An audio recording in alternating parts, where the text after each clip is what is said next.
आज मैं आपके साथ एकदम ही बेकरी जैसा सॉफ्ट और मॉइस्ट केक बनाने की रेसिपी शेयर करने वाली हूँ और ये एगलेस केक है जिसे हम ओवन के बिना बनाएंगे। तो आज बनाते हैं टी टाइम कोकोनट केक। तो उसके लिए सबसे पहले मैंने बटर ले लिया है, ये मैंने रूम टेम्परेचर पे लिया है। फिलहाल काफ़ी गर्मी हो रही है तो बटर जो है वो एकदम सॉफ्ट हो चुका है। अब इसे मैं एकदम अच्छे से फेंट लूँगी। आप चाहे तो स्पैचुला से फेंट सकते हैं या अगर आप चाहे तो हैंड ब्लेंडर जो होता है उसका इस्तेमाल कर सकते हैं। उसके बाद में मैं डाल रही हूँ उसमें पाउडर्ड चीनी।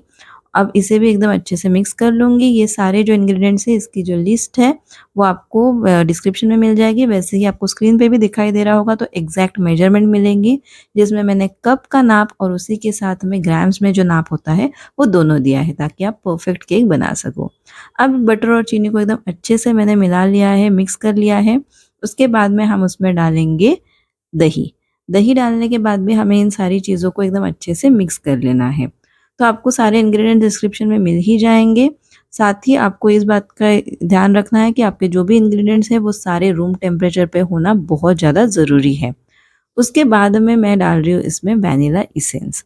तो वैनिला एसेंस आप थोड़ा कम ज़्यादा कर सकते हैं, लेकिन मुझे इतना काफ़ी लगता है। तो मैंने half tea spoon vanilla essence डाला है और इसे एकदम अच्छे से मैं मिक्स कर रही हूँ।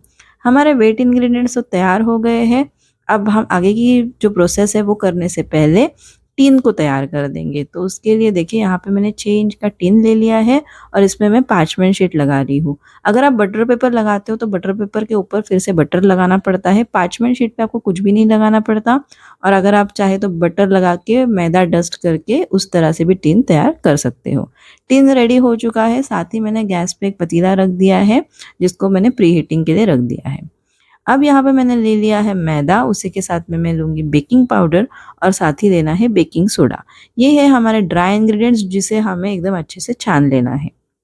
अगर आप चाहें तो 2 बार भी छान सकते हैं, लेकिन 1 बार छानना ज़रूरी है। और जब आप ये सारी चीज़ें कर रहे हैं तो आपका ओवन हो या बर्तन जो भी है उसे प्रीहीट करना ज़रूरी है। ओवन में अगर आप बना रहे हो तो 10 मिनट प्रीहीट कर लीजिए 180 डिग्रीज़ पे। अब यहाँ पे मैं वेट और ड्राई इंग्रीडिएंट्स जो है उसे मिक्स कर रही हूँ। तो जो हमारे वेट इंग्रीडिएंट्स थे मैं उसी में ड्राई इंग्रीडिएंट्स डाल रही हूँ, लेकिन मैं सारा एक साथ नहीं डाल रही हूँ, थोड़ा-थोड़ा करके डाल रही हूँ। इसे कट एंड फोल्ड मेथड से हमें इस तरह से मिक्स करना है और जैसे लगेगा वैसे हमें उसमें दूध डाल के इसकी कंसिस्टेंसी जो है वो एडजस्ट करनी है।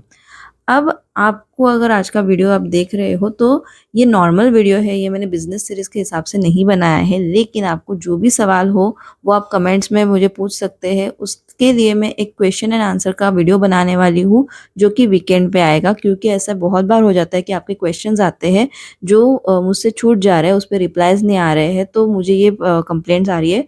तो इसीलिए सारे जो कमेंट्स होंगे उसका रिप्लाई मैं आपको वीकेंड पे दे दूँगी। उसके लिए एक अलग से वीडियो बनाऊँगी क्वेश्चन एंड आंसर्स वाला। और साथ ही आपको अगर नॉर्मल कुछ घर के लिए बनाना है, उसके लिए कुछ कमेंट्स करने हैं तो वो भी कर सकते हैं। बिज़नेस को लेकर कुछ कमेंट्स करने हैं, बिज़नेस के बारे में कुछ पूछना है तो वो भी आप कमेंट्स कर सकते हैं। अब यहाँ पे मैंने डाल दिया है सूखा नारियल। अब सूखा नारियल ना आप डेज़िकेटेड वाला इस्तेमाल करिए, मेरे पास नहीं था इसलिए मैंने इस तरह ग्रेटेड वाला इस्तेमाल किया है। लेकिन डेज़िकेटेड वाला आप इस्तेमाल करोगे तो ज़्यादा बढ़िया रहेगा।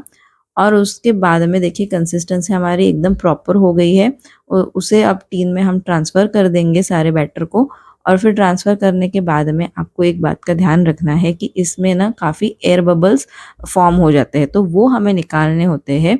इसीलिए हमेशा से ना जब आप बैटर डालोगे टीन में, तो टीन जो है उसे टैप करना बहुत ज़रूरी है। तो इस तरह से मैंने 2-3 बार उसे टैप कर लिया है।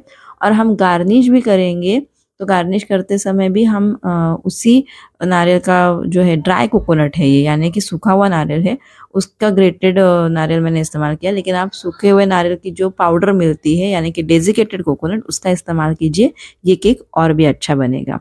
और अब हम इसे बेक करने के लिए रखेंगे। बेकिंग करते समय आपको एक चीज़ का हमेशा ध्यान रखना है कि आपको ओवन हो या बर्तन उसे बार-बार खोलना नहीं है, वरना आपका केक फूलेगा नहीं। अब यहाँ पे प्री हीट किया हुआ मेरा बर्तन है, जिसकी जो प्लेट है वो मैंने ऊपर की निकाल ली है। अंदर मैंने स्टैंड रख के ही उसे प्री हीट किया था। अब उस स्टैंड पे हम ये जो टिन है हमारा केक का वो रख देंगे और फिर उसके बाद में मैं बंद करके इसे 40 से 45 मिनट्स के लिए लो फ्लेम पे अच्छे से बेक करूँगी। अगर आपकी फ्लेम बहुत ज़्यादा लो है तो उसे लो और मीडियम के बीच में रखिए, वरना लो फ्लेम पे आप इसे कर सकते हैं। 45 मिनट्स बाद मैंने देखा है और ये देखिए हमारा केक कितना बढ़िया लग रहा है, एकदम ही गोल्डन, और आप देख सकते हैं साइड्स भी वो छोड़ चुका है। ये एक निशानी होती है कि आपका केक जो है वो बढ़िया से बेक हो चुका है।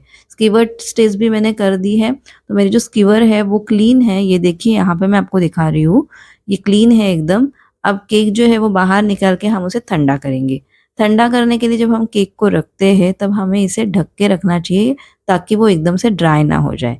तो इस तरह से मैंने केक को रख दिया है। अब इस पे मैं एक कपड़ा डाल दूँगी और इसे ढक के रखूँगी करीबन 10 या 15 मिनट के लिए, जब तक ये थोड़ा ठंडा ना हो जाए। एक बार थोड़ा ठंडा हो जाएगा, हम उसे हैंडल कर पाएँगे तो उसे फिर टीन से बाहर निकाल लें। पूरा ठंडा हम टीन में नहीं करेंगे, वरना नीचे से ना वो गीला होने लगेगा, क्योंकि उसमें ही उसकी भाप बनती जाएगी। तो यहाँ पे देखिए मैंने रैक पे रख के उसके ठंडा कर लिया। ठंडा करते ही हमें उसे काट के या तो खाना है या तो आप मतलब डब्बे में रख सकते हैं अगर आपको बाद में खाना है तो, लेकिन इसे खुला नहीं छोड़ना है। ये बहुत इंपॉर्टेंट टिप है, केक वरना ड्राई हो जाता है, तो आप उसे ज़्यादा देर के लिए खुला ना छोड़ें। जैसे ही केक ठंडा हो जाता है उसे कट कर लीजिए, या ऐसे ही पूरा केक भी आप भर के रख सकते हैं, और अगर आपको किसी को देना है तो इसे पैक कर सकते हैं। और ये देखिए केक एकदम सॉफ्ट और फ्लफ़ी बना है, मैं आपको नज़दीक से दिखाती हूँ। एकदम बाउंसी केक बना हुआ है, एकदम ही सॉफ्ट बना है। आपको मेरी रेसिपीज़ कैसे लगती है वो भी मुझे कमेंट करके ज़रूर बताइए, और अगर आपको मेरी रेसिपीज़ पसंद आते हैं तो चैनल को लाइक, शेयर और सब्सक्राइब ज़रूर कीजिए। Bye bye.